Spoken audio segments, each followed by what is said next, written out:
I was standing in what used to be my bedroom, dust coating everything I owned, when I realized my daughter's husband had just stolen $8,000 from me and torn down a load-bearing wall in my house. The ceiling was already starting to sag. A subtle curve that most people wouldn't notice but that I recognized immediately as the beginning of structural failure.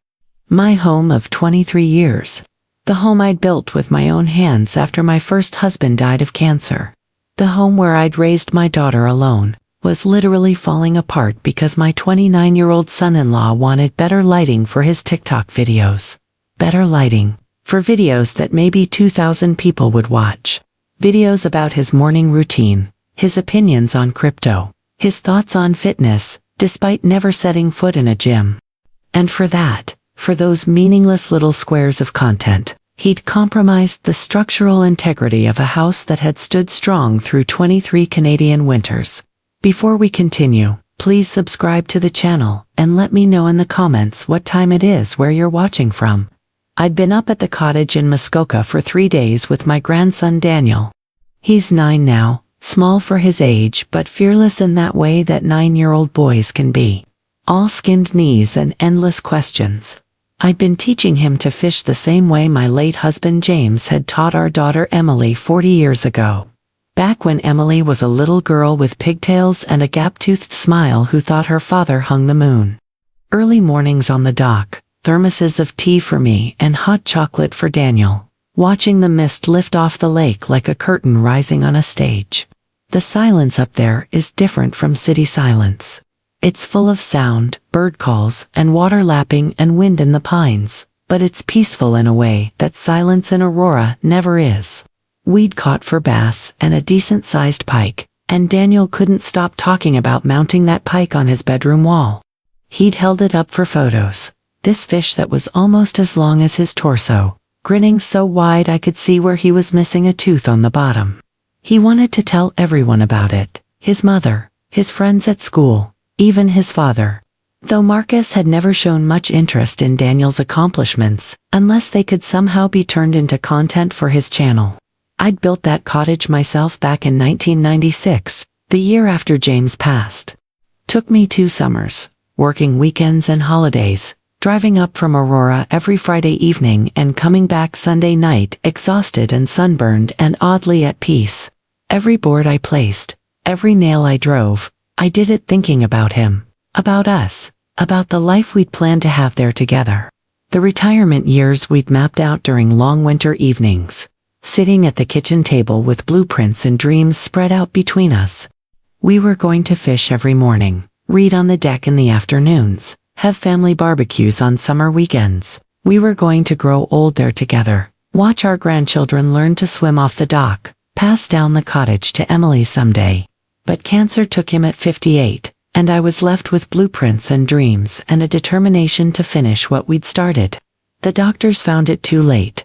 Pancreatic cancer that had already spread by the time he started feeling sick. 6 months from diagnosis to funeral.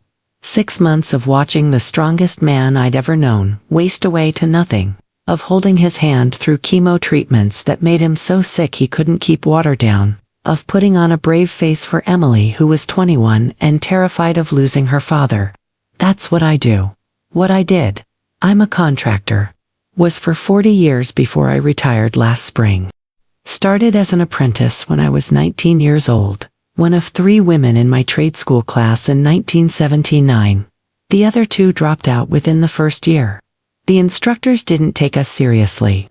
The male students made jokes, left pornographic magazines in my toolbox, asked me if I was there to find a husband. I showed up every day anyway, learned every skill, passed every test, and graduated top of my class. Worked my way up, despite every man who told me I couldn't, every client who asked to speak to my supervisor when I was the owner, every supplier who tried to overcharge me because they thought I wouldn't know better. I built Miller Construction from nothing, and we built half the homes in Aurora. Not bad for a girl from Brampton who everyone said should stick to secretarial work, who was told repeatedly that construction wasn't women's work, that I'd never make it in such a male-dominated field. James believed in me, though, from the very beginning. We met on a job site when I was 23, both of us working for the same construction company. He was a carpenter, 10 years older than me, and he treated me like an equal from day one. Never questioned my skills, never doubted my knowledge, never made me feel like I had to prove myself twice as hard just because I was a woman. We worked together for 2 years before he asked me out, and even then he was nervous, worried that I might think he'd only been nice to me because he wanted something. I married him 8 months later. So when I pulled into my driveway that Thursday afternoon, October sunlight slanting golden through the trees, and saw the construction dumpster sitting on my front lawn, my chest went tight. Not just from concern, but from something deeper, a violation. That dumpster was sitting right where James had planted the maple tree the year before he died, crushing the flowers I planted there every spring in his memory. The house I'd lived in for 23 years. The house I'd bought after James died, using the life insurance money he'd made sure to leave me. Money he'd insisted on, even when we couldn't really afford the premiums because he wanted to know I'd be taken care of. The house where I'd raised Emily as a widow, where I'd celebrated her graduation from university, where I'd hosted her wedding to Marcus 4 years ago, and tried to be happy about it, even though something in my gut told me he wasn't right for her. The house I'd eventually shared with Robert after we married 6 years ago, thinking I'd found companionship again in my 50s. Robert was kind, or so I thought. A retired accountant who liked gardening and history documentaries, who seemed steady and reliable.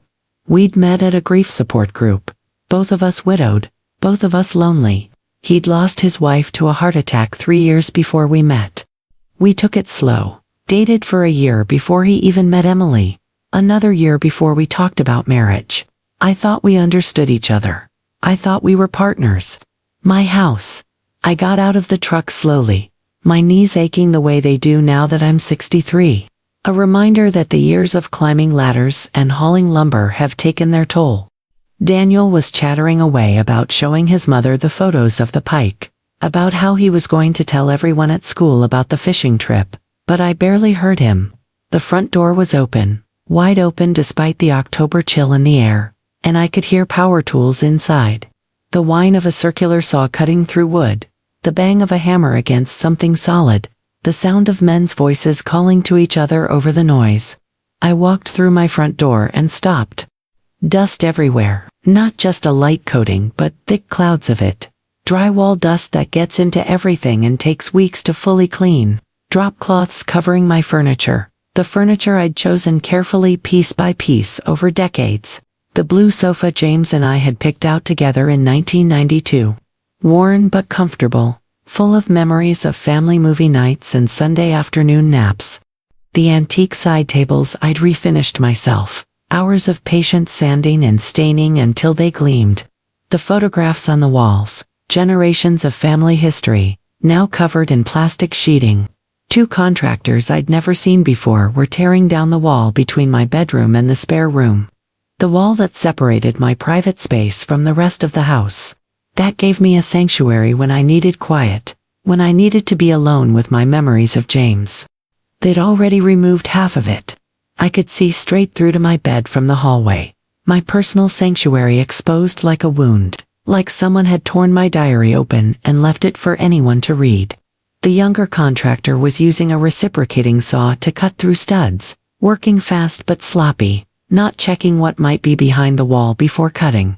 The older one was pulling off drywall with a crowbar, chunks of it falling to the floor and shattering into white powder.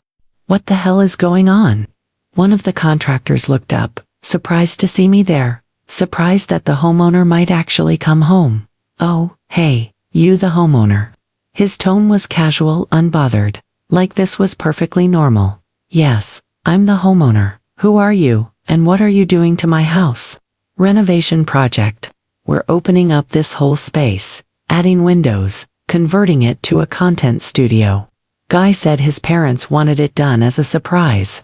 Content studio.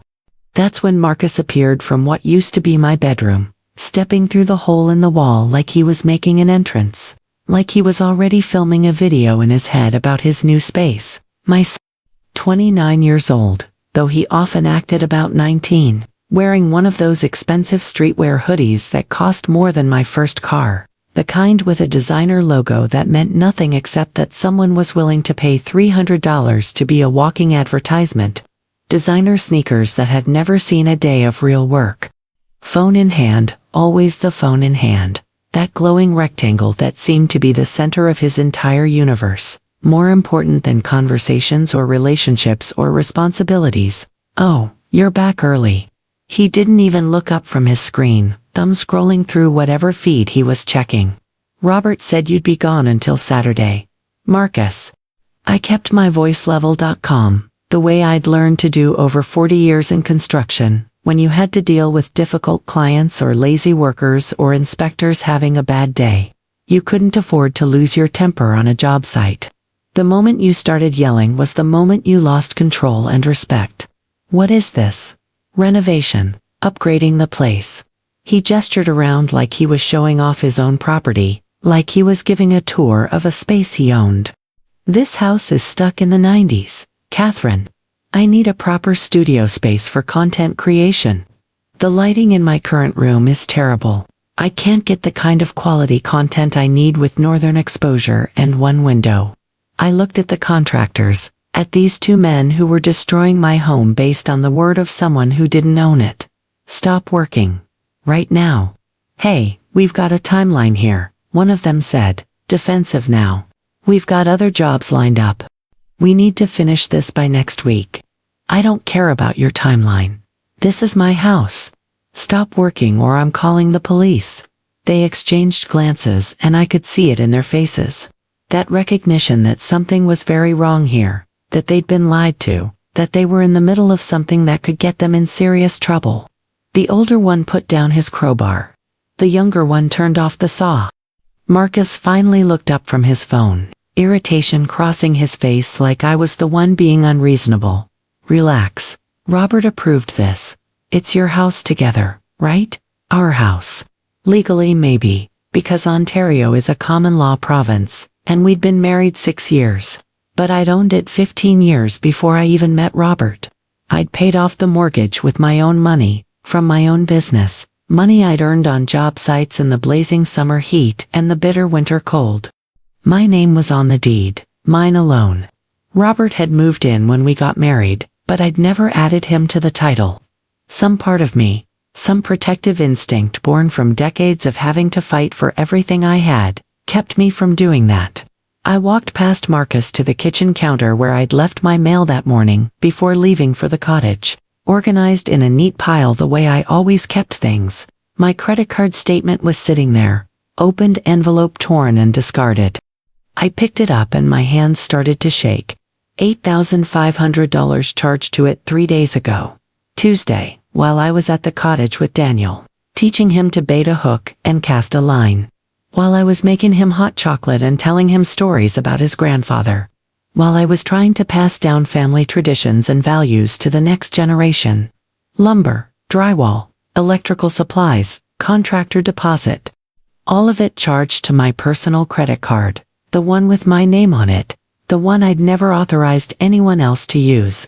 "Did you use my credit card?" My voice was still calm, but there was steel underneath now. 40 years of dealing with people trying to take advantage of me had taught me how to be hard when I needed to be. "Robert gave it to me. We're family. What's the big deal?" The casual entitlement in his voice made my teeth clench. Like it was obvious that what was mine was his. That family meant unlimited access to my resources, that I should just be grateful he was trying to improve the house. I looked at this man, this 29-year-old man who'd married my daughter 4 years ago in a ceremony I'd paid for because Emily wanted a nice wedding and Marcus's parents said they couldn't afford to contribute.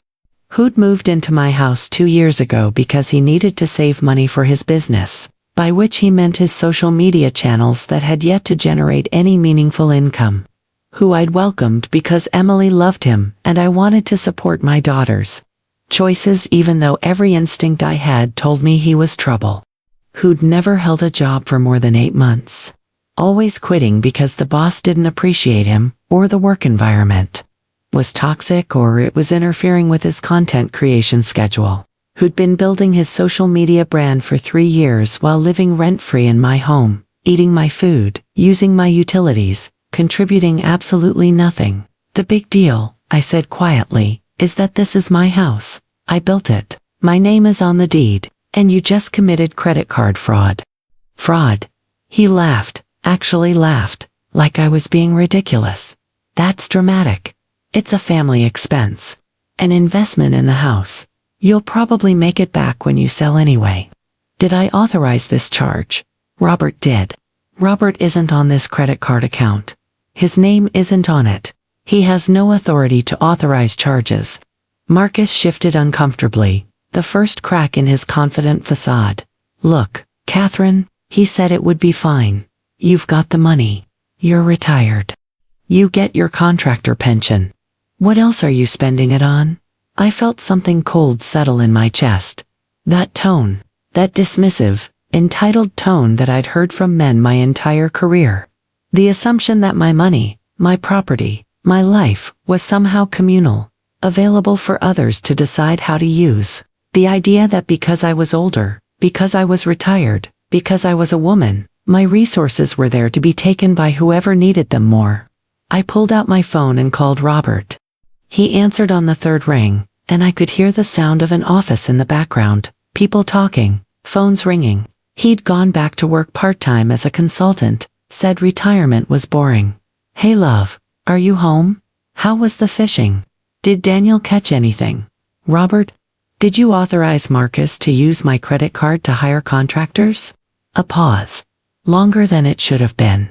He told me he needed to improve his workspace. He's trying to grow his channel. Katharine? We need to support young people's dreams. They have different career paths now than we did.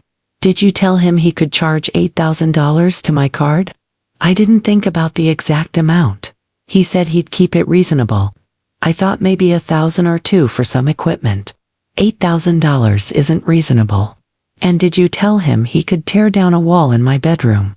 Another pause, even longer this time. I could almost hear him trying to figure out how to defend this, how to make it sound like I was overreacting. He said he needed more space. This house is big enough. It's not like you use that spare room for anything. Why are you being so difficult about this? Difficult. That word landed like a slap. I'd heard it my entire career. Difficult, unreasonable, too demanding, too exact, too unwilling to compromise. Difficult because I insisted on proper permits. Difficult because I refused to cut corners. Difficult because I expected to be paid fairly for my work. Difficult because I wouldn't let anyone push me around. I'd paid every mortgage payment on this house for 23 years. I'd replaced the roof after the ice storm in 2013, standing on a ladder in freezing temperatures alongside my crew because that's what you did when your clients needed you. I'd renovated the kitchen with my own hands, every cabinet, every tile, working nights and weekends to make it exactly right.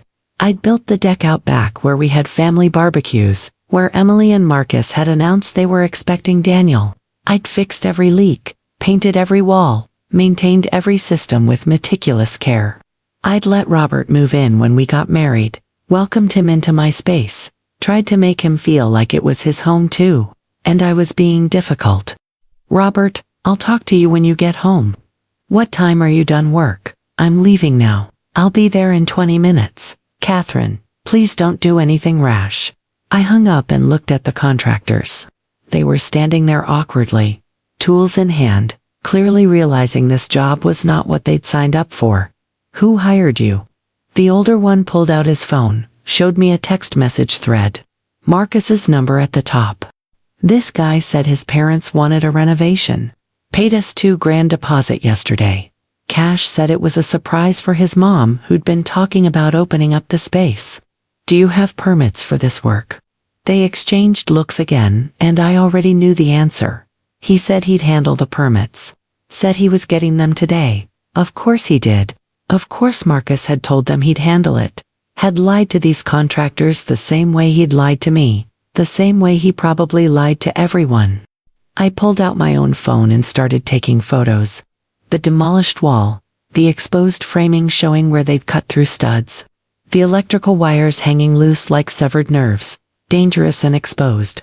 The ceiling already sagging slightly, where the support had been removed. Every violation I could see, and there were many. Then I walked closer and looked at what they'd cut through, really examined it with a contractor's eye. My stomach dropped. That's a load-bearing wall.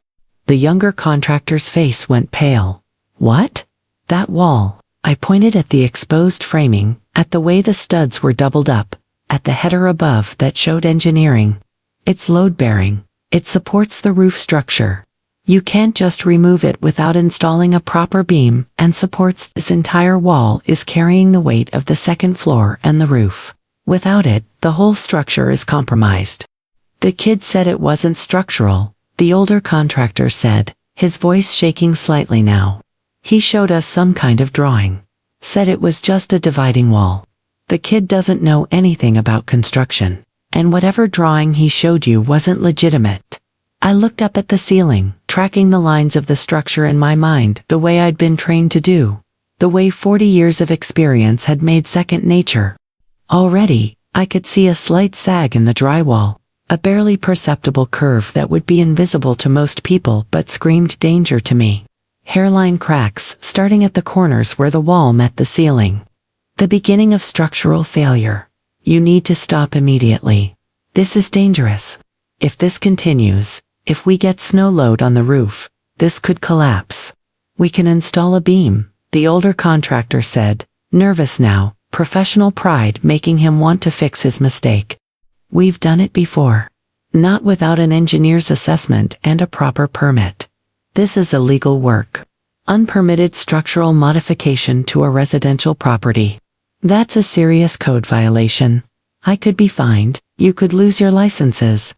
Marcus had been listening from the doorway, and now he stepped forward, phone in hand, that familiar expression of annoyance on his face, like I was ruining everything.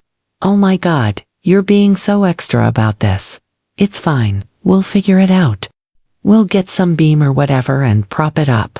Problem solved. I turned to look at him. Really look at him.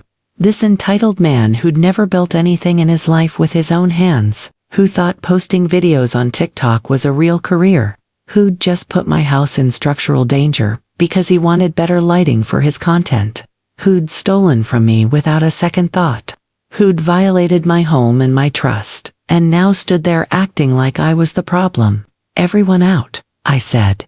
Now. You can't just. This is my house. My property.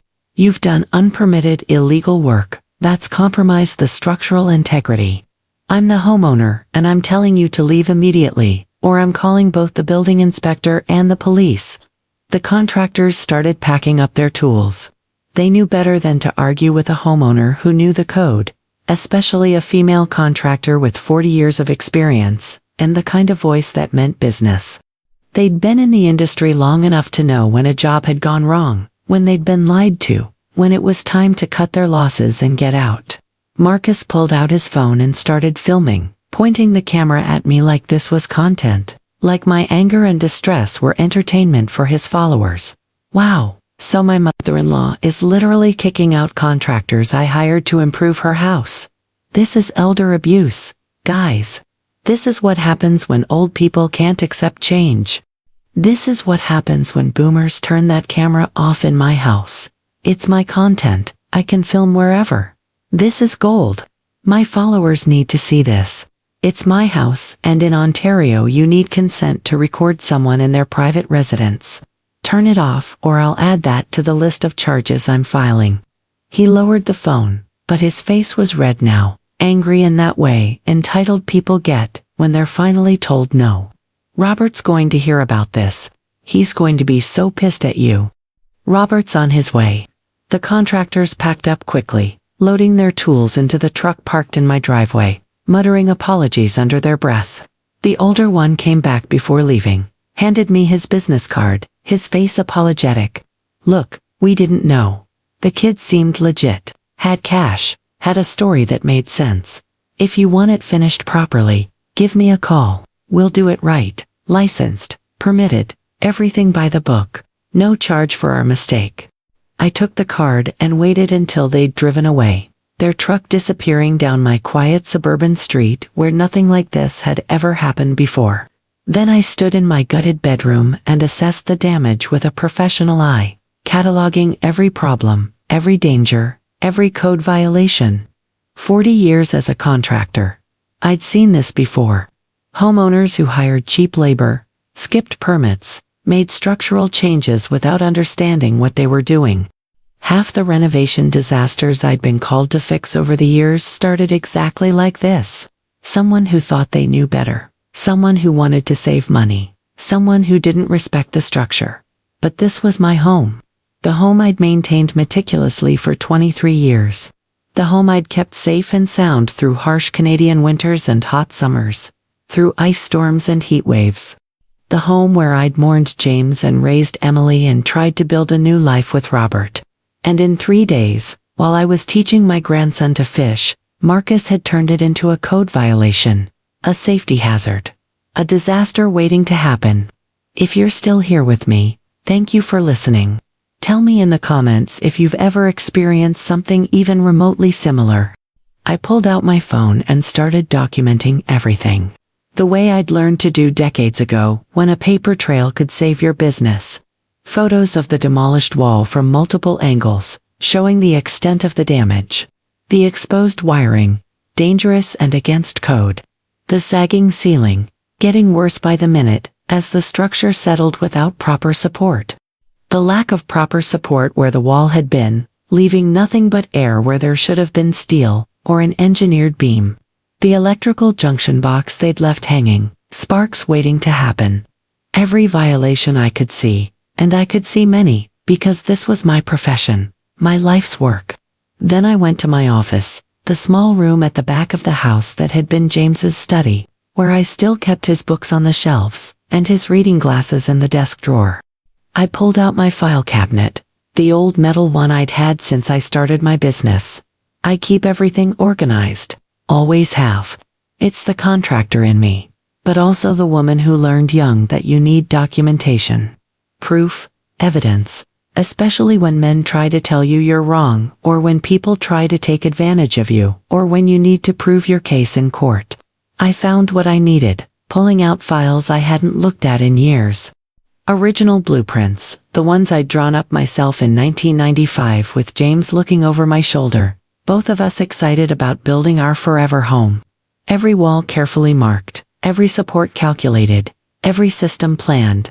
The blueprint clearly marked which walls were load-bearing, with the proper engineering symbols that any licensed contractor would recognize. The building permit from when I built the addition in 2001. All the paperwork in order because that's how you do things right. The property deed with my name in black and white. Katharine Ann Miller, sole owner. The credit card statement showing Marcus's unauthorized charges, printed and highlighted, ready for evidence. I spread them all out on my desk and took more photos, making sure everything was timestamped and geotagged, creating a digital paper trail that couldn't be disputed. Then I called my lawyer, Patricia Chen, an old friend from the Contractors Association. We'd worked together for years. 2 women in a male-dominated industry who'd learned to protect themselves with paperwork and precision and refusing to back down even when everyone told us to. Patricia, it's Katharine. I need advice on something urgent. What happened? I explained the situation carefully, methodically, the way I'd learned to present information to lawyers. The unauthorized charges, the illegal renovation, the structural damage, the lack of permits, the safety violations. Everything documented, everything timestamped, everything provable. That's straightforward, she said, and I could hear her already making notes. Credit card fraud, that's a criminal charge.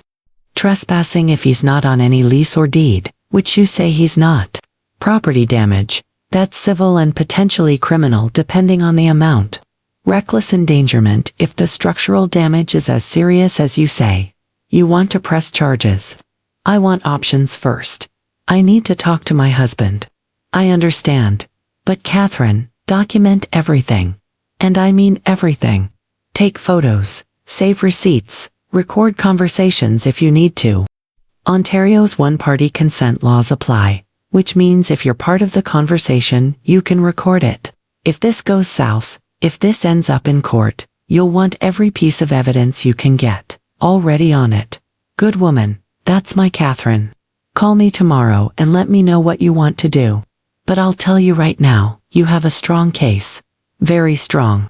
This isn't a gray area. This is clear-cut fraud and property damage.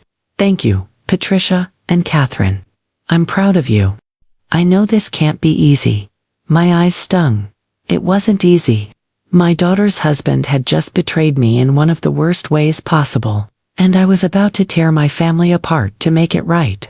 I heard Robert's car in the driveway, the sound of his practical Honda sedan that he was so proud of because it got good gas mileage. I gathered my documents and met him at the door. He came in looking defensive, shoulders tight, jaw set. Marcus called me. He said you humiliated him in front of the contractors. He said you threatened to call the police. Katharine, what's going on?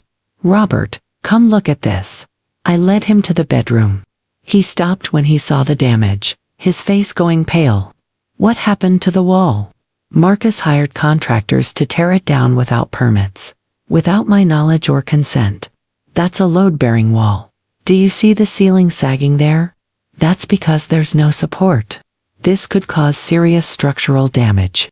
This could cause the roof to collapse. He bit his lip, looking between me and the wall. He said he was just opening up the space, making it more modern. He showed me pictures on Pinterest.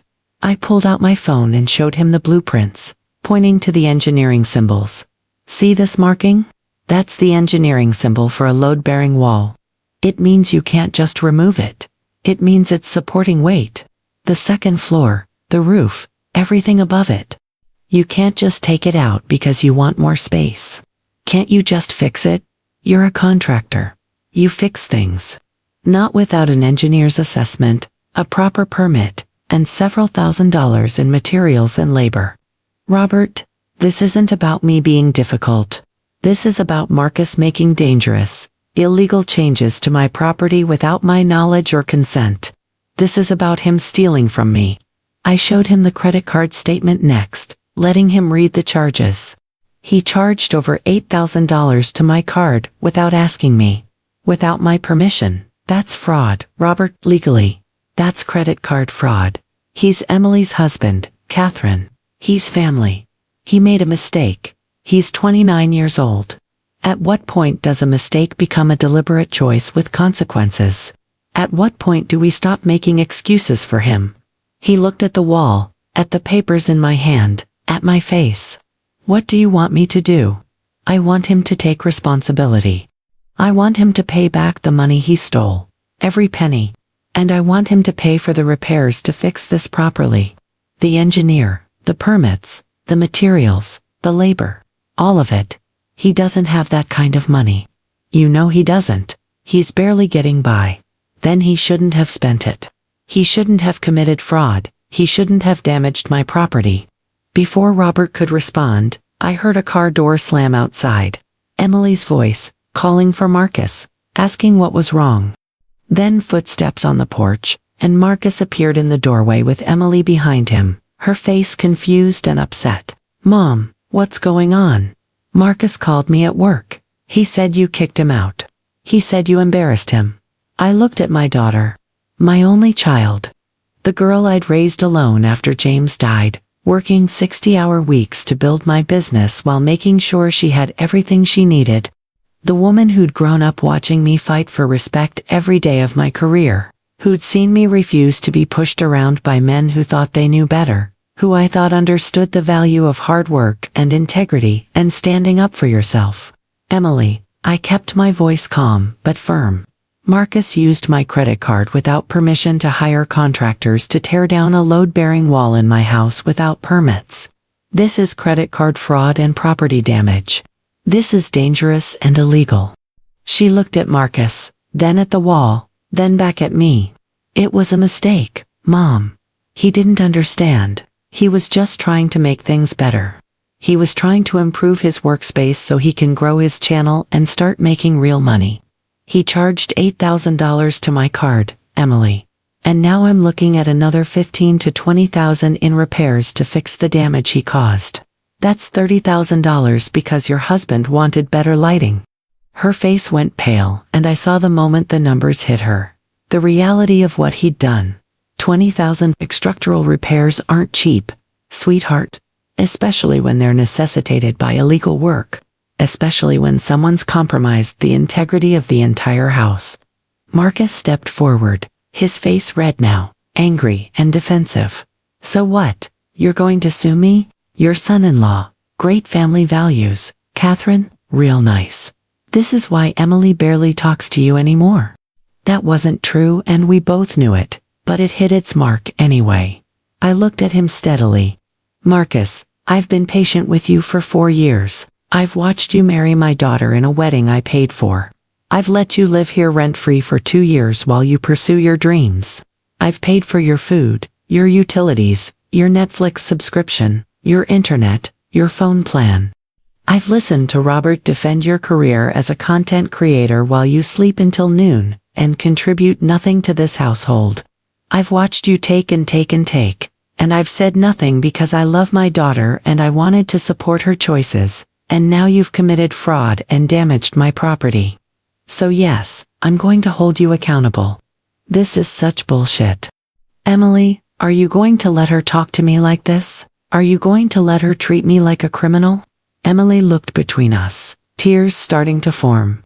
I could see her struggling, caught between her husband and her mother. Between loyalty and reality. Between what she wanted to believe and what she knew was true. Marcus, maybe you should apologize, she said quietly, her voice shaking. Maybe we should try to figure out how to pay her back. Apologize for what? For trying to improve this outdated house? For trying to make something of myself? For having dreams? Your mother's just bitter because she's old and alone and can't stand to see young people succeeding. For stealing, I said quietly, for property damage, for endangering the structural integrity of my home, for lying to contractors, for putting my safety at risk, for committing fraud. He scoffed, whatever, boomer. This is exactly why your husband died young. Probably from the stress of dealing with you, probably couldn't wait to get away. The room went absolutely silent. Emily gasped, her hand going to her mouth. Marcus, oh my God. How could you say that? Robert's face went red, shocked and angry. But I just stood there, feeling something crystallize inside me, something cold and hard and final. James. My James, who'd loved me fiercely for 26 years, who'd supported my career when other men mocked it, who'd been my partner in every sense of the word, who'd told me every day that I was strong and capable and brilliant, who'd held my hand through every challenge, every victory, every setback, who'd fought pancreatic cancer with everything he had because he wanted more time with me. Dead at 58, from a disease that gave him no choice, no escape. And this entitled, lazy child thought he could use that against me, thought he could weaponize my grief, my loss, the worst thing that had ever happened to me. Get out, I said softly. Katharine, Robert started. No, I looked at Marcus, and I let him see exactly how angry I was. Let him see the steel that had gotten me through 40 years in a brutal industry. You just used my dead husband as a weapon against me because I won't let you steal from me. Get out of my house. Now. You can't kick me out. I live here. This is my home too. You live here because I allowed it. You have no lease, no rights, no claim to this property. Your name isn't on anything. And now you have 30 seconds to leave before I call the police and have you removed for trespassing. Mom, please. Emily was crying now, mascara running down her face. Please don't do this. Emily, I turned to my daughter and my heart broke, seeing her tears, but I didn't back down. I love you. I will always love you. But your husband just committed multiple crimes against me and then used your father's death as an insult to my face. I need you to leave with him. Now. You're choosing money over your family, over your own daughter. Emily's voice broke on the words. I'm choosing my dignity over being stolen from and abused in my own home. I'm choosing to protect myself. And Emily, I'm not choosing money over you. I'm asking your husband to take responsibility for his actions. Those are very different things. Marcus grabbed his keys from the counter, making a big show of it. Come on, Emily, let's go. We don't need this toxicity. We don't need her. Emily looked at me, tears streaming down her face, and I could see the moment she made her choice. I thought you'd support us. Support our dreams. I thought you'd understand. I do support you, but I won't support theft and destruction and cruelty. They left, Marcus slamming the door so hard a picture frame fell off the wall and shattered. I heard his car start, that expensive sports car he'd bought with money he didn't have. Tires squealing as he backed out too fast, barely missing the mailbox. Robert stood there, arms crossed, looking at me like I was a stranger. You're really going to do this? Press charges against your son-in-law, destroy your relationship with your daughter. I looked at the man I'd married 6 years ago. The man I'd thought would be a companion in my later years.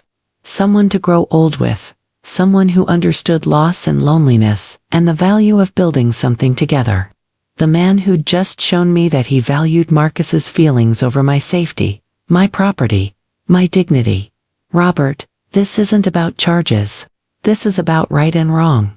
He's family. So am I. I'm your wife. And this is my house. But you've spent the last hour defending him instead of me. You authorized him to use my credit card without asking me. You told him he could tear down walls in my house. You chose his side before you even knew what happened. He picked up his coat from the back of the chair. I'm going to go find them. Talk to them. Try to calm everyone down. Try to fix this mess you've made. You do what you need to do. Robert, are you saying I have to choose between you and them? I'm saying you already chose. You just don't want to admit it. He left without another word, and I heard his car start. Pulling out of the driveway more carefully than Marcus had, but heading in the same direction.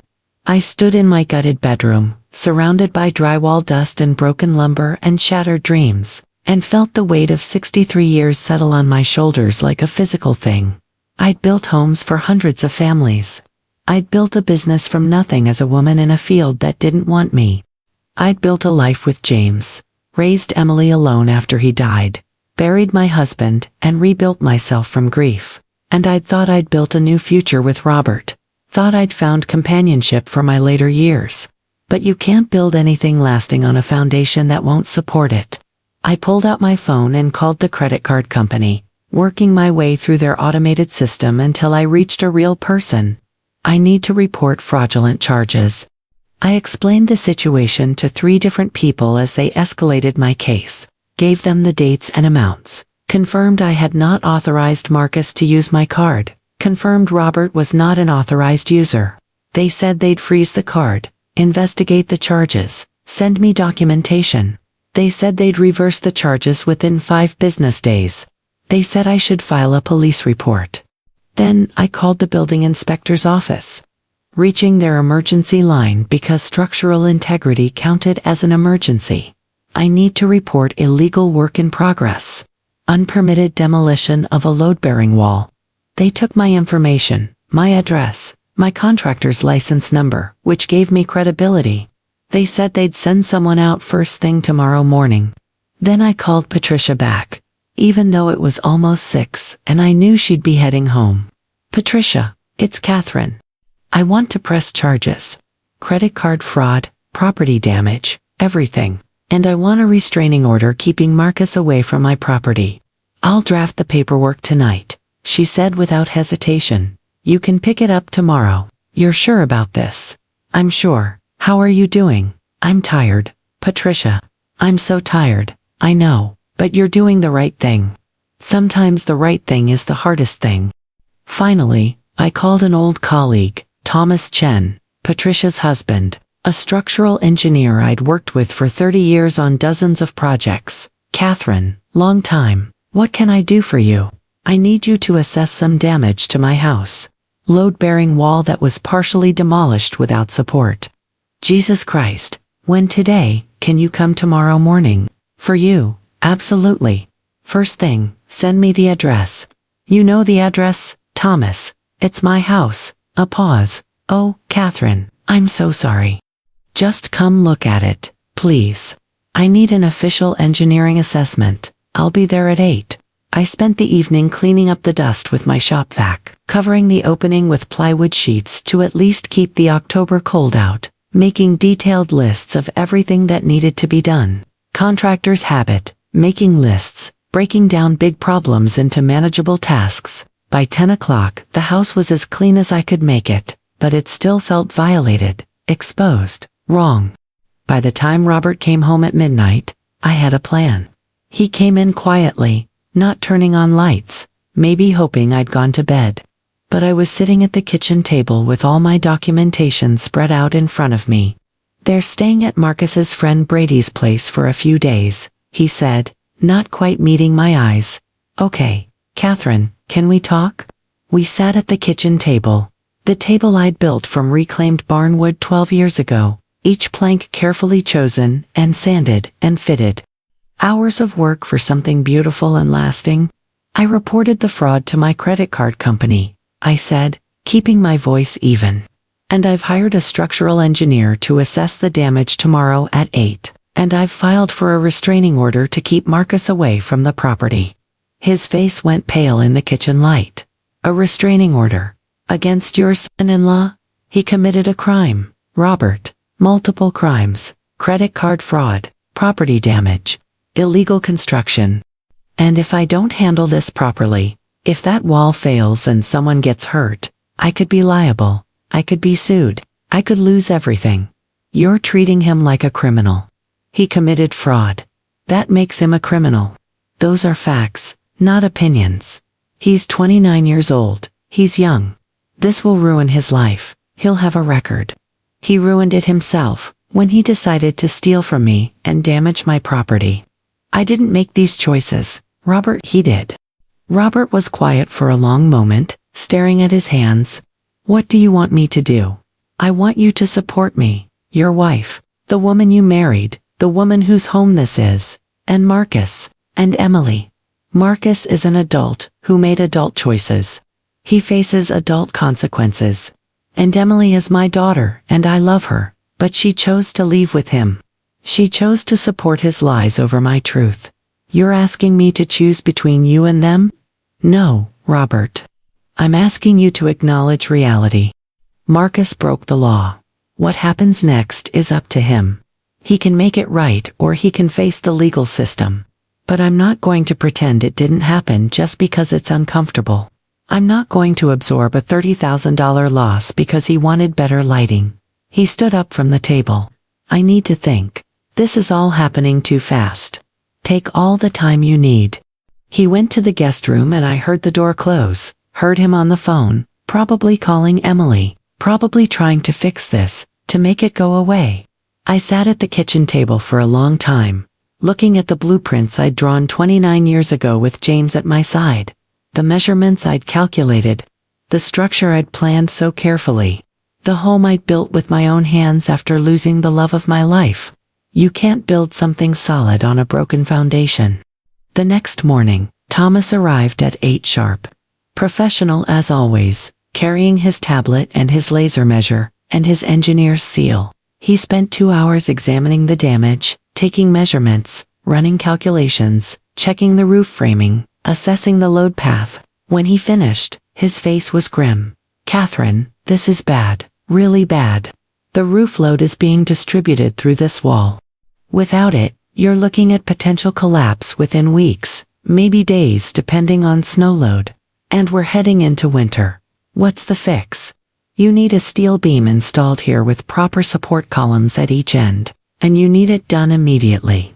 I'm talking emergency repair. This is a serious safety issue. I'm actually not comfortable with you staying here until it's fixed. Cost? Materials and labor, $12,000 to $15,000 minimum. And that's with me pushing my contractors to prioritize it, calling in favors. Normal timeline for this would be a month. We need to do it in days. I nodded, feeling the weight of it. Write it up. I need the full engineering report for insurance and legal purposes. You're suing someone. My son-in-law did this. Thomas's eyebrows went up, but he didn't comment. Just nodded. professional courtesy between colleagues who'd worked together for decades. The building inspector arrived an hour later, a young guy I didn't recognize but who clearly knew his stuff. He took one look at the wall and whistled low. Who did this work? Unlicensed contractors hired by someone who doesn't own the property. Without my knowledge or consent. He pulled out his tablet and started documenting, taking photos, making notes. This is a red tag situation, ma'am. No one can occupy this structure until it's repaired and passes inspection. Excuse me, load-bearing wall, partially demolished without permit, without engineering, without proper support. This is a major safety hazard. I'm red tagging the property. You need to vacate immediately. Today, my home. The home I'd built, red tagged because of Marcus's stupidity, his entitlement, his absolute disregard for rules and consequences. How long do I have? Today. Get your essentials and find somewhere else to stay. Once the repairs are done and an engineer signs off, you can reoccupy, but until then, this building is unsafe for habitation. He handed me the official notice, bright red, impossible to ignore. I read it twice, feeling something cold and hard settle in my chest, something that felt like determination mixed with grief. Thank you for listening to my story. If you found it meaningful, please like this video, subscribe to the channel, and share your thoughts in the comments. Have you ever had to set boundaries with family? Your story might help someone else who's struggling right now. And if you want to hear another true story of justice served, click on the video on the left.